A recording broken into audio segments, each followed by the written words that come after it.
Գյորջյան Կասկադ 60 ամիս փուլային վճարում բազմաթիվ առավելություններ։ Սիվիկ եմ խնդրեմ ձեր հարցը։ Շնորհակալություն, պարոնայք, օրերս կառավարությունը հրապարակեց Ղարաբաղյան կարգավորման փաստաթղթերի փաթեթը, որոնց թվում նաև Սերժ Սարգսյանի նամակներ ուղված Ռուսաստանի Դաշնության նախագահ Վլադիմիր Պուտինին։ Խնդրում եմ ասեք, արդյոք այդ նամակին եղել է պատասխան Ռուսաստանի Դաշնության նախագահի կողմից, եթե այո, ապա այն ինչ է բովանդակել, արդյոք պարոն Պուտինը կիսել է Հանրապետության նախագահի մտահոգությունները, որոնք շահադրված են եղել նամակում։ Երկրորդ հարց ձեր թույլտվությամբ, երեք Հայաստան խմբակցության падգամավոր Աննա Գրիգորյանն իր ելույթում այսպիսի ձևակերպում գործածեց հանրապետական դասովշիկներ։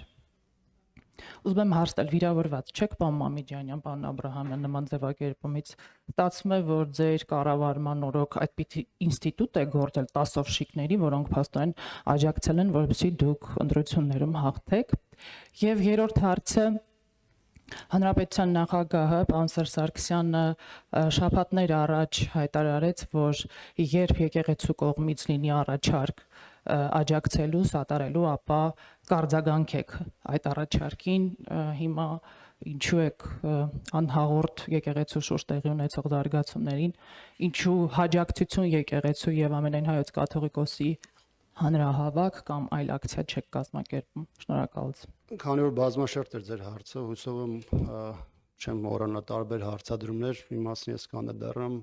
մի մասին պարոն Մամեդյանն է։ Ես առիթ ունեցել եմ ասելու, որ շատ ուրախ եմ, որ այդ փաստաթղթերը ամբողջությամբ հանրայնացվել է, որովհետև երկար տարիներ նույն Նիկոլ Փաշինյանը եւ նրա շատ թիմակիցներ եւ մինչեւ 18-ը եւ 18 թվականից հետո բավականին շատ խեղաթյուրել են այն ողջ գործընթացի էությունը, որ այդ տարիների ընթացքում եղել եւ ընթացել է, եւ այդ փաստաթղթերի հանրայնացումը հնարավորություն է տվել հասարակությանը, դրանով հետաքրքրված մեր քաղաքացիներին, փորձագիտական շրջանակներին, առհասարակ մարդկանց ծանոթանալու բանակցային գործընթացի դինամիկային վերջին 3 տասնամյակի ընթացքում եւ եզրակացություններ անելու, թե իրականում ինչ ենք ունեցել, ինչ կետի ենք եկել հասել եւ այդ բանակցային գործընթացի այդ պահին եղած իրողությունների պայմաններում ինչ է արել Նիկոլ Փաշինյանը։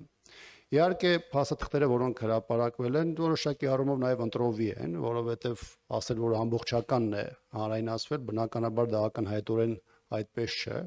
Չեմ ասում են հայտնի հղումը, որ ներկայացված է նաեւ այնտեղ հայկական ժամանակի հոդվածները եւ այլն, բայց հատկապես երրորդ նախագահի ժամանակահատվածի հետ կապված ներկայացվել է մի քանի փաստաթղթեր 2007-ի Մադրիդյան փաստաթղթից հետո ընդհանուր սկզբունքների շուրջ փաստաթուղթը Կազանյանն ա եղել եւ մինչեւ 2019-ը, որոնք հստակորեն ցույց են տալիս ոչ միայն հանրապետականի դիրքորոշումները, որոնք արտահայտված են եղել եւ փաստաթղթում եւ այդ ընթացքում նաեւ հրապարակային մոտեցումներում եւ հստակ ցույց են տվել, թե Արցախի հարցով կարգավորման գործընթացում ըստ էության ինչպիսին է եղել համանախագահ երկրների Ռուսաստանի, Միացյալ Նահանգների եւ Ֆրանսիայի մոտեցումը։ Բնականաբար նաեւ այդ փաստաթղթերի պարագայում մարդկանց համար այլ հարցեր են առաջացել, հատկապես այդ փուլում Նիկոլ Փաշինյանի զորական կետից սկսելու, այսպես կոչված Մյունխենյան սկզբունքները առաջին պլան բերելու, դեռ չեմ ասում Արցախի հարցով բանակցային գործընթացում Նիկոլ Փաշինյանի դիրքորոշումների անընդհատ արմատական փոփոխություններին, որոնք ի վերջո բերեցին Արցախի հանձնմանը եւ ըստ էության հայաստանյան այս իշխանությունների կողմից Արցախը Ադրբեջան ճանաչելու այս process-ին եւ ես կարծում եմ, որ առանձնապես այս մասով իշխանությունը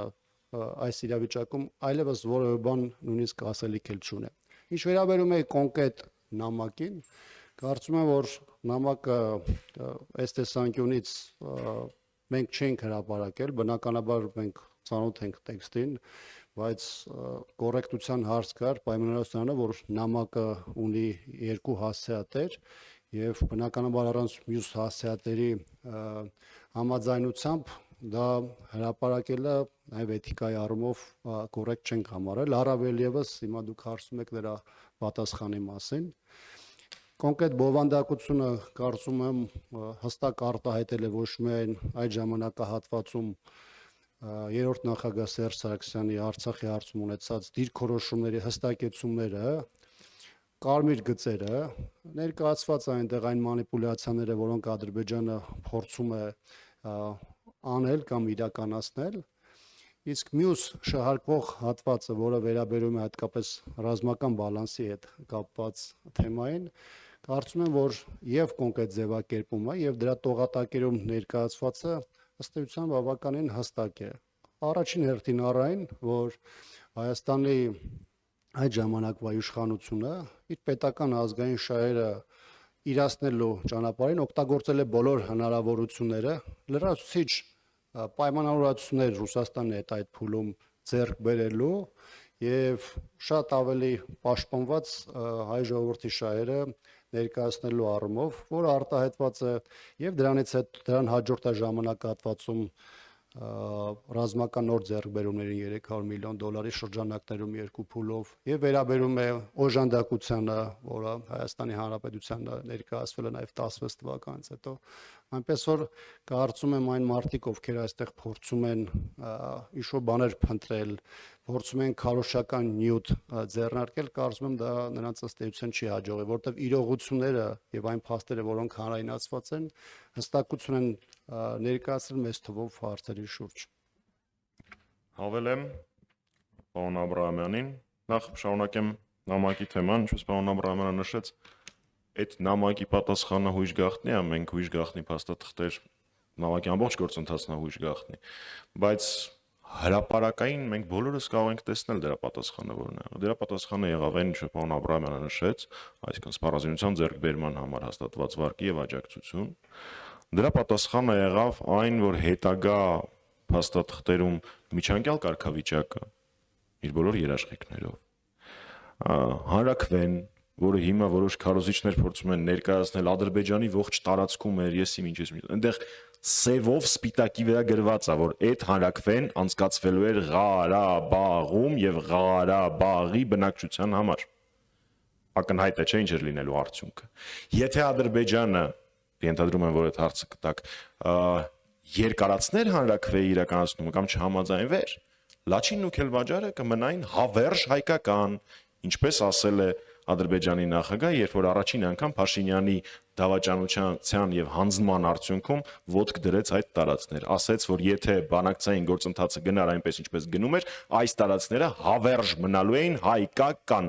Այդ դա էր այդ նամակի պատասխանը։ Այդ նամակի պատասխանն էր այն երաշխիքները, որոնք ստանալու էր Արցախը։ Այդ նամակի պատասխանը նաև 3 Ռուսաստանի Դաշնության կողմից տրվեց, երբ նշվեց, որ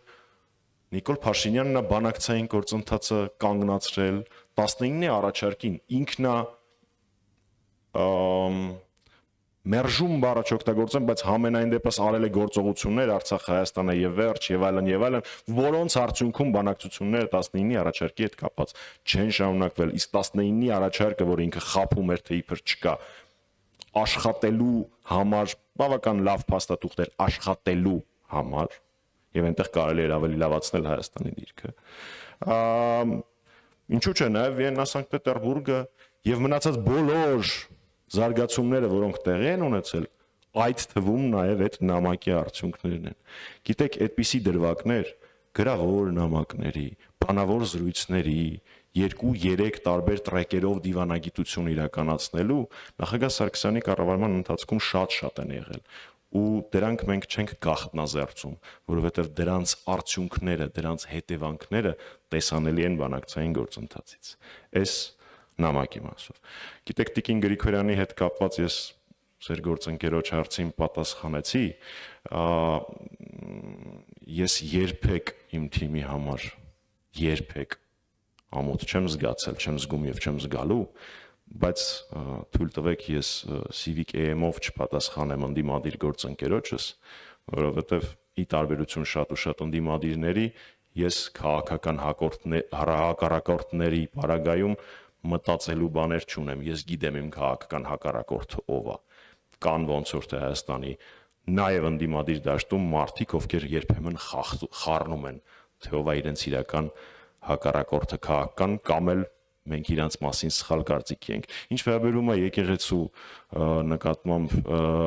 Փաշինյանի արշավին, ես խոսքս սկսեցի նրանից, որ այստեղ եկել եմ Արշակ Սրբազանի դատավարությունից, կարծում եմ ձեր հարցը տեղին չէր, ինչ վերաբերում է հանրահավաք եւ այլն, դուք նախագահ Սարգսյանի խոսքը մի փոքր սխալ մեջ բերեցիք, իսկ ինչպես միշտ նախագահ Սարգսյանի խոսքի պարագայում ամեն բառը եւ ստորակետը էական է։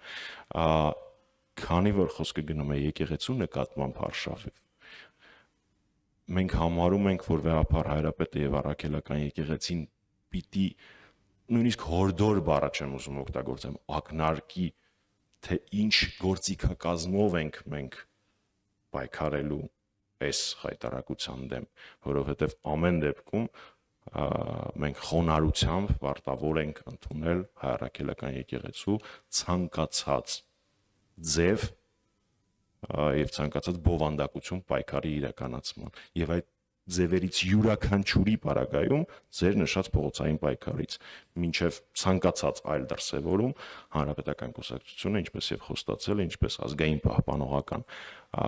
քաղաքական ուժ կանգնած է լինելու մեր եկեղեցու կողքին կարծես թե բոլոր հարցերին պատասխանեցի